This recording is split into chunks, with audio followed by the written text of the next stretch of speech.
ये आदमी एक भूतिया नींबू को एक जार में बंद कर देता है, फिर पैशन प्रो बाइक पर बैठकर उसे फेंकने जाता है और जार को बहुत दूर जाकर एक खाई में फेंक देता है। इसके बाद बाइक स्टार्ट करके जाने लगता है, लेकिन वह नींबू फिर से वापस आकर किसी इंसान की तरह उसकी बाइक पर पीछे बैठ जाता है और उसके पीछे पीछे उसके घर तक पहुंच जाता है। ये देखकर गुस्से में वह आदमी एक नींबू उठाता है और जोर से दूर फेंक देता है। वह नींबू जलाने के लिए ले जा रहे एक बूढ़े पर गिरता है। वह तुरंत उठ बैठता है। ये देखकर सभी उसे भूत समझकर भागने लगते हैं। वह भूत चलते हुए फिर से उसी घर में आ जाता है और अपनी नाक में से रुई निकालकर उन सभी के खाने को एक साथ जमीन पर उड़ेलकर मिक्स कर देता है और 10 आदमियों की चिकन बिरयानी अकेले ही निपटा देता है। फिर से अपनी नाक में रुई डाल लेता है और वहाँ से जैसे आया था वैसे ही वापस चला जाता है। फिर जाकर वहीं पर लेट जाता है। इस हालत में भी उसका बेटा जमीन के कागज पर साइन करने के लिए कहता है। तभी वह नींबू उछलते कूदते उसी के घर में घुस जाता है। ये देखकर सभी घर से भाग जाते हैं और तांत्रिक के पास जाते हैं।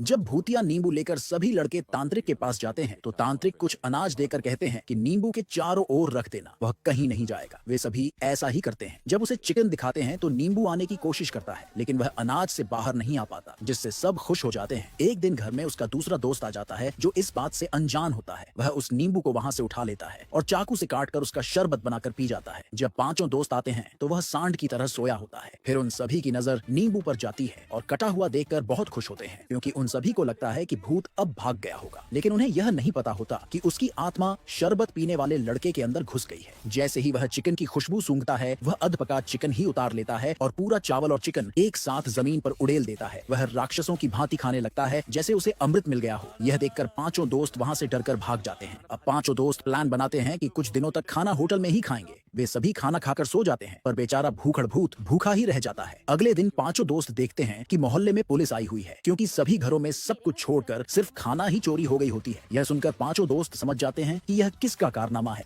एक बार एक भूतों वाला नींबू था। दिखने में बिल्कुल साधारण, लेकिन उसमें एक खतरनाक दिव्य शक्ति छुपी थी। रात के ठीक 12 बजे जैसे ही घड़ी बजती वो नींबू अपने आप चलने लगता और जिसकी भी कपड़ों को छू ले उसी में उसकी आत्मा घुस जाती। फिर वो इंसान पूरे घर का सारा खाना चट कर जाता। घर के सारे लोग इस नींबू से इतने परेशान थे कि रात को कोई रसोई के पास जाने की हिम्मत नहीं करता था। एक दिन घर में विजय का मामा का लड़का आया। वो गलती से उस नींबू की सिकंजी बनाकर पी जाता है। सबको लगा अब तो नींबू की आत्मा का खात्मा हो गया, लेकिन असली डर तो अब शुरू हुआ था, क्योंकि वो आत्मा मोटू में घुस गई थी। अब मोटू को जहाँ भी खाना दिखता वो सब कुछ अकेले ही चट से साफ कर देता, जैसे किसी पर झाड़ू फेर दी हो। एक दिन तो हद ही कर दी। वो रात में चुपके चुपके पूरे मोहल्ले के घरों में घुस गया और सभी का डिनर साफ कर दिया। लोग परेशान होकर पुलिस कंप्लेन कर देते हैं, लेकिन पुलिस को ये पता ही नहीं था कि असली चोर कोई इंसान नहीं, एक नींबू की आत्मा है। सब लोग मोटू से तंग आ गए थे। आखिर एक दिन वो होटल पहुँच गए जहाँ 100 रुपए में अनलिमिटेड खाना मिलता था।